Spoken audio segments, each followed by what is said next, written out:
la colaboración de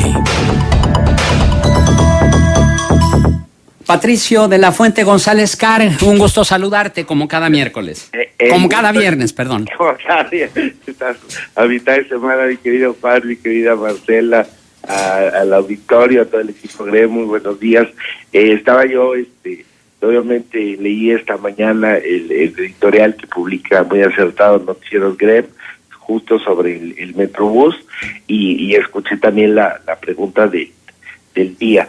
Y esto me lleva a una reflexión mayor que tiene también que ver con el tema que quiero tratar con ustedes, que es la falta de planeación en este país cuando se toman decisiones que van a afectar a una comunidad, y empieza siempre desde lo local, se va a lo estatal y a lo federal.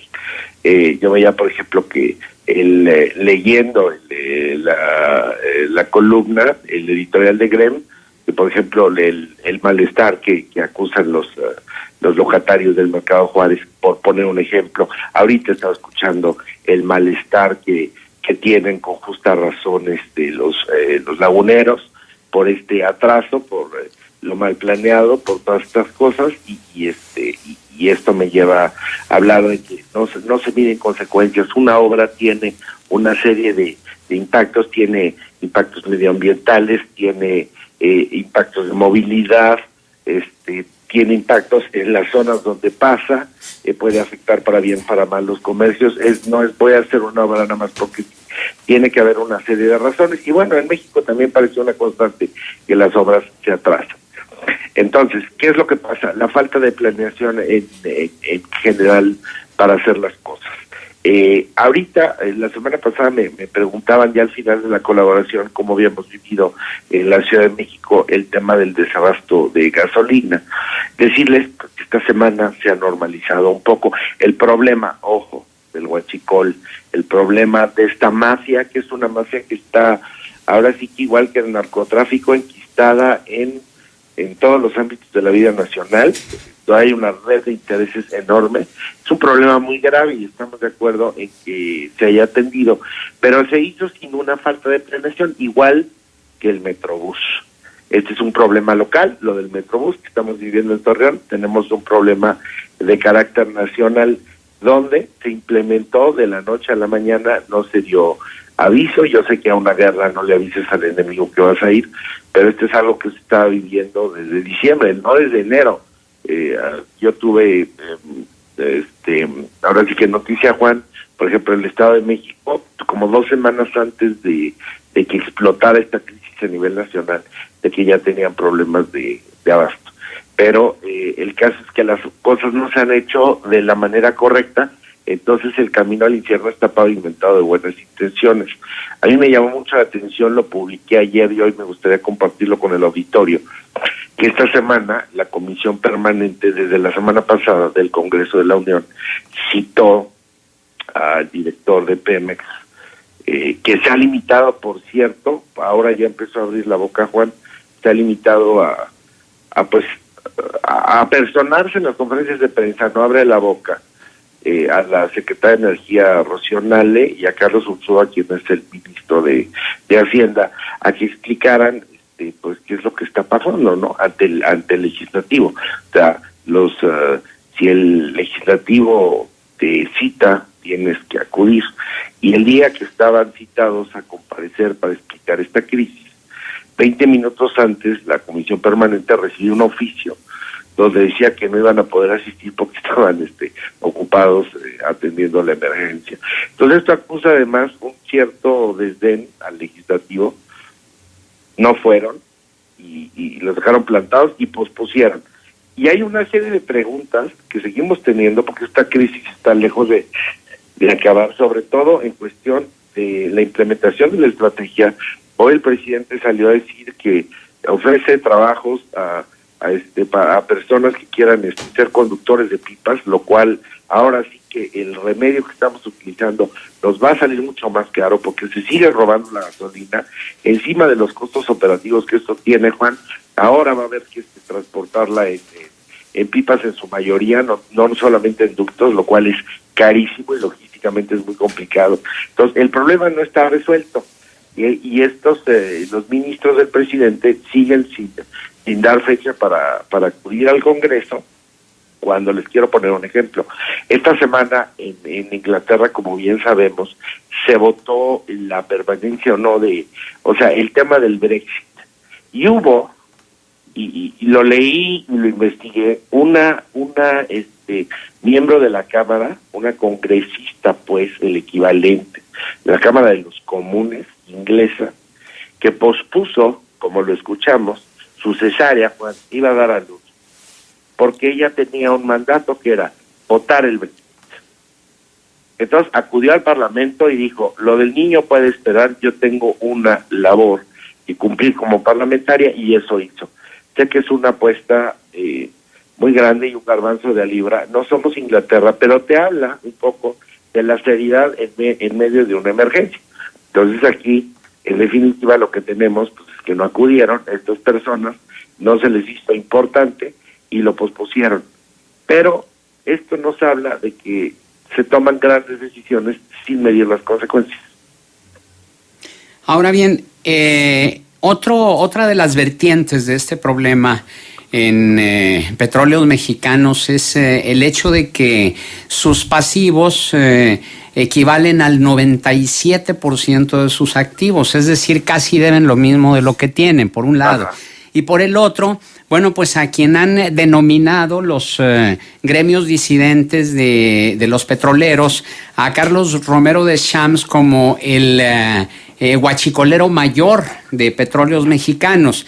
Uh-huh. En este sentido, ¿cuál es tu expectativa, Patricio, de que pudiera haber alguna acción legal en contra de Romero Deschamps, que por cierto ya se amparó y que la semana pasada publicó un desplegado de apoyo contra el huachicoleo y de una decidida solidaridad del combate a la corrupción del nuevo gobierno, y esta semana reiteró ese mismo apoyo hacia López Obrador? Excelente apunte, Juan. De hecho, creo que no sé si ayer o antier Reforma publicó lo que cuesta el sindicato. O sea, siempre hemos visto que la renegociación, yo todos los años he seguido la renegociación del contrato colectivo de Pemex, lo que se le tiene que dar al sindicato legal y extralegalmente, porque por atrás del agua se le da.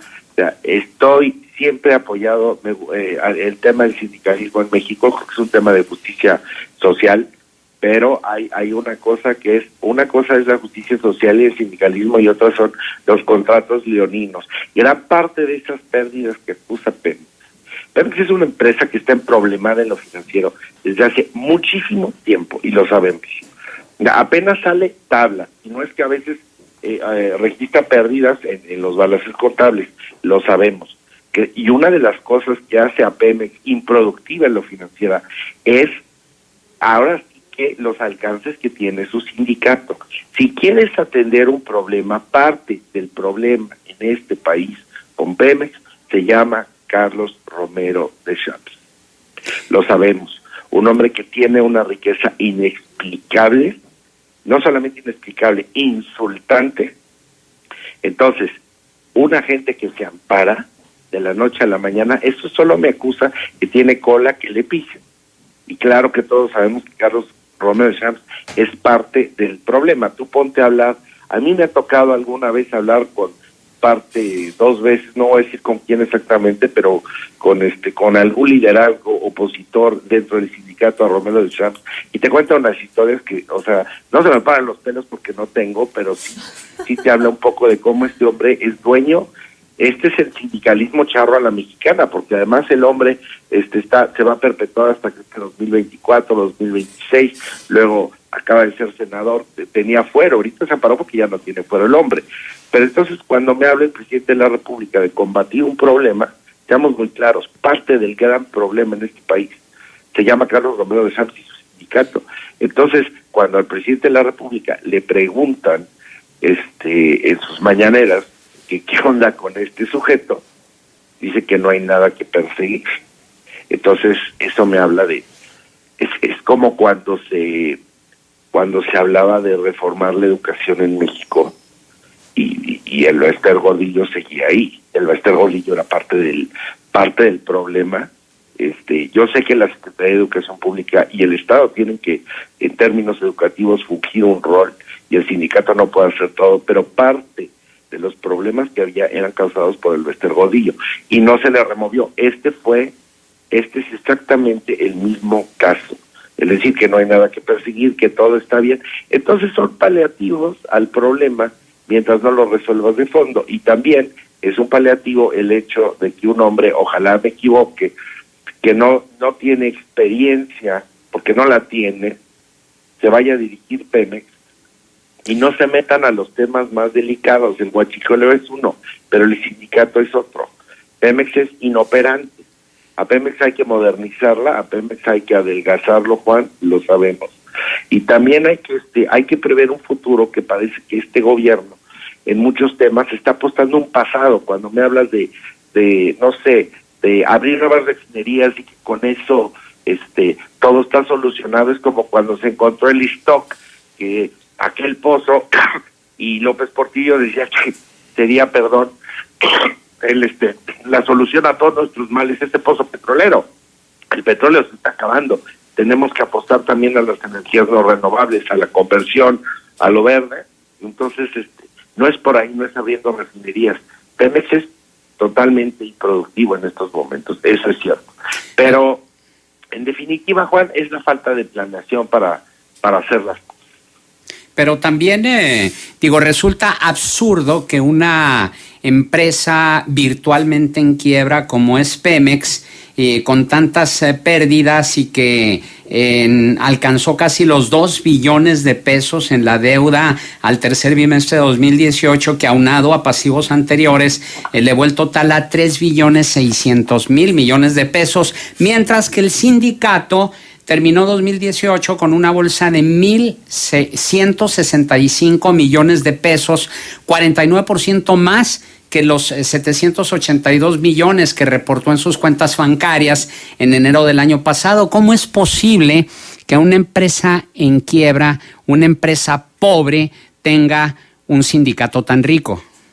No, pues es posible y pasa en varias paraestatales del gobierno, pasa y seguirá. O sea, si no se revisan los contratos, yo no veo un ánimo hasta este momento, porque no se ha hablado del sindicato, se habló de la figura de Carlos Romero de Champs, pero no se habló de renegociar los contratos, de adelgazar al sindicato, de irles comprando plazas o eliminando plazas, que es lo que se debería de hacer. O sea, yo no veo una estrategia para sanar a Pemex en lo financiero, y tampoco veo, ha habido amagos, también, ojo, ¿sabe? El Consejo de Administración de Pemex, de neutralizarlo.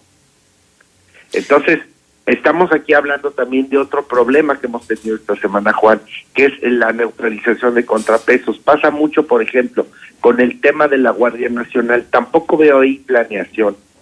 Veo la misma estrategia de Felipe Calderón, nada más que más militarizada. Entonces, todo este ejercicio de haber escuchado la semana pasada a especialistas dar un diagnóstico, yo no digo, o sea, no quiero caer en decir la Guardia Nacional va a ser un fracaso o vamos a ser un país militarizado.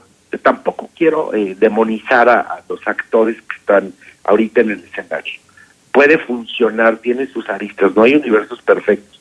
Pero entonces, lo de la semana pasada, a mí me deja ver que fue un ejercicio de simulación, porque ¿para qué se invierte una semana en las audiencias de la Guardia, escuchando especialistas, cuando ya se tenía, ya el Ejecutivo había tomado una decisión? ¿Para qué estas farsas? Es lo que ofende, una decisión que tampoco en la ejecución y en la planeación ha sido bien justificada. Ojo. Entonces, ese es el problema, tanto con el Metrobús de Torreón, como con Pemex y el huachicoleo, y como con la Guardia Nacional. La ejecución y la planeación. Ahí mis serias dudas. Y que finalmente el problema de fondo no sé si se resuelva. Yo no quiero escuchar, porque para ahí van las cosas como veo que nos están acomodando en lo que tiene que ver con el discurso, Juan, de que en unas semanas vamos a tener, porque se quiso vender al principio el tema de la lucha contra el huachicol y el desabasto de gasolina, se quiso vender, y es más, se utilizaron, y tú lo sabes, varias de las cuentas institucionales y en redes sociales de las distintas secretarías para apoyar al presidente y comparar esto como si fuera la expropiación petrolera y querer inocular en la opinión pública esto de que igual que el general Lázaro Cárdenas recibe un apoyo unánime y la gente llegaba a Palacio Nacional hace 70 años a entregarle sus joyas y hasta sus gallinas para apoyar financieramente, porque fue un éxito y una cruzada popular, así se quiso vender el tema igual, que esta es la cruzada de Andrés, como la fue la de Lázaro Cárdenas, en contra de los gringos y el petróleo. Esta es la nueva cruzada de la Cuarta Transformación, y también se tratará de vender dentro de poco una narrativa de que triunfamos finalmente y erradicamos el problema. El problema está lejos de haber sido solucionado, aunque por más pipas que contrates. Entonces, muy bien, Patricio, pues mucho que hacer todavía en todos estos temas que abordas, y aparte de lo del sindicato, en el caso de Pemex, también ver ese pendiente que está ahí, que ya nadie volvió a decir nada sobre los exdirectivos de Pemex que cobran de 238,000 a 362,000 pesos mensuales por concepto de jubilación. Estamos hablando de el doble y el triple de lo que gana actualmente el presidente de la República. Pues mucho que hacer. ¿Recordarás esa investigación que hizo el Universal el año pasado y que publicó? Sí, cómo no, por supuesto. Bien, Patricio, ¿algún punto de contacto? @PatoLocuesta con Q. Y bueno, pues muchas gracias. Nos escuchamos la semana que entra, si me permiten. Y nada más un último apunte, Juan. Nos hubiéramos ahorrado, me hizo una tomadura de pelo, las audiencias de La Guardia la semana pasada. Ya estaba esa decisión, y en este México mágico, cómico, musical, ver a Rubén Moreira en la tribuna diciendo que será por el bien de nuestros hijos. Bueno, verdaderamente, como decía aquel comunicador, no sé si reír, llorar o ponerme a rezar. Gracias, Patricio. Gracias, buen día. Muy buenos días.